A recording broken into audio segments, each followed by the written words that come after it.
Asal Zara, mahasiswa PPG Fisika calon guru gelombang 2 tahun 2024 dari LPTK Universitas Indraprasta PGRI. Pada kesempatan ini, saya akan memaparkan hasil pembelajaran saya selama mengikuti program PPG dalam tajuk Seminar Pendidikan Profesi Guru dengan dosen pembimbing saya, yaitu Ibu Irnin Agustina, MPD. Paparan saya dibagi menjadi 4 bagian utama. Yang pertama, yaitu identifikasi diri. Yang kedua, refleksi mata kuliah bermakna. Yang ketiga, rencana tindak lanjut. Serta yang terakhir, ada desain pembelajaran inovatif. Pada bagian identifikasi diri, saya memiliki visi untuk pendidikan Indonesia, yaitu berkontribusi dalam membentuk generasi masa depan bangsa Indonesia yang berkarakter, adaptif, dan unggul.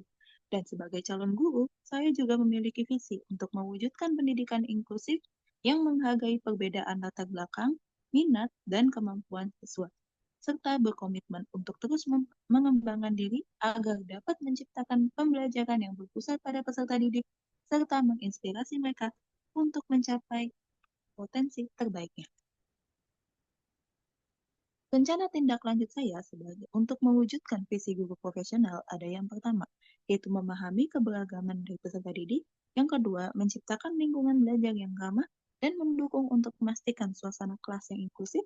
Yang ketiga, menerapkan strategi pembelajaran yang beragam dan fleksibel untuk memenuhi kebutuhan belajar setiap siswa. Yang keempat, berdiskusi dengan teman sejawat mengenai kinerja pengajar dan perkembangan yang terbaru, serta melakukan evaluasi dan tindak lanjut yang berkelanjutan. Untuk melakukan refleksi mata kuliah bermakna, salah satu yang paling berkesan adalah pada mata kuliah Prinsip Pembelajaran dan Asesmen 2, khususnya pada topik 2 tentang materi pendekatan Teaching at the Right Level atau TRL. Pendekatan Teaching at the Right Level menekankan pada pentingnya penyesuaian kegiatan pembelajaran dengan tingkat kemampuan aktual dari peserta didik. Dengan menggunakan pendekatan ini, proses pembelajaran dapat berlangsung secara lebih inklusif, bermakna, dan efektif karena setiap peserta didik diberi kesempatan untuk belajar sesuai dengan tahap perkembangannya. Lalu, selama mengikuti PPG, saya melakukan refleksi pengalaman belajar. Ya, saya menyadari bahwa kegiatan pembelajaran haruslah menyesuaikan dengan karakteristik dari peserta didik. Guru harus dapat adaptif dan memperhatikan keberagaman yang ada tersebut dengan mengenali setiap karakteristik peserta didik sehingga tercipta lingkungan belajar yang aman dan inklusif. Selain itu juga, saya meyakini bahwa guru harus adaptasi dengan perkembangan zaman yang berkembang dengan sangat cepat. Berikut adalah artefak dari pembelajaran pada mata kuliah bermakna yang telah dipilih. Yang pertama, yaitu modul ajar TRL.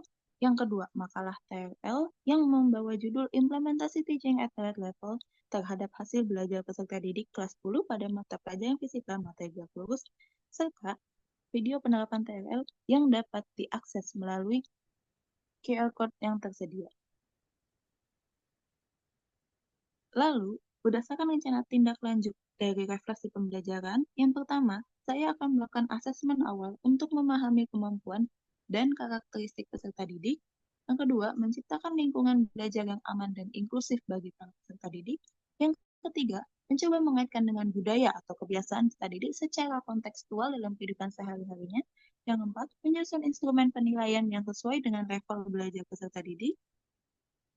Yang kelima, menyusun evaluasi yang berkelanjutan. Dan yang terakhir, yaitu mengintegrasikan pembelajaran dengan teknologi. Berikut adalah desain inovasi pembelajaran yang telah saya kembangkan. Dengan judul Inovasi Pembelajaran Color dengan pendekatan Problem-Based Learning dan Teaching at the Right Level melalui platform Google Sites. Desain inovasi pembelajaran ini mengangkat materi color, perubahan wujud zat, dan asas play.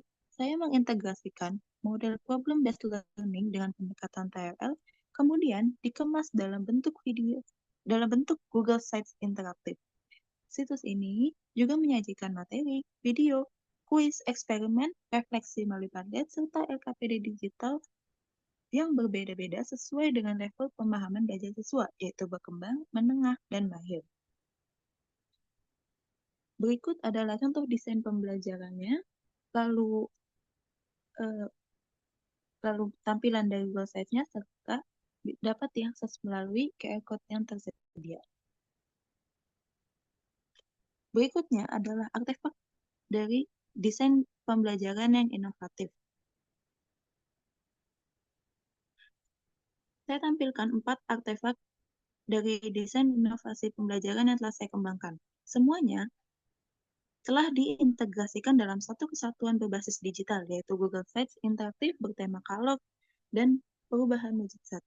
Google Sites menjadi pusat pembelajaran digital yang menampung seluruh aktivitas pembelajaran, sehingga di dalamnya siswa dapat mengakses materi mengenai konsep kalor dan naskah split dalam format visual interaktif, simulasi PET yang diterapkan berlangsung, game edukatif dan kuis-kuis interaktif, serta LKPD yang basis level belajar berkembang, menengah, dan mahir. Selain itu, siswa melalui Google Sites juga dapat mengakses kegiatan refleksi serta asesmen-asesmen yang telah diberikan, serta video-video pembelajaran. Tujuannya adalah untuk menyediakan pengalaman belajar yang terarah, menyenangkan, dan terdiferensiasi.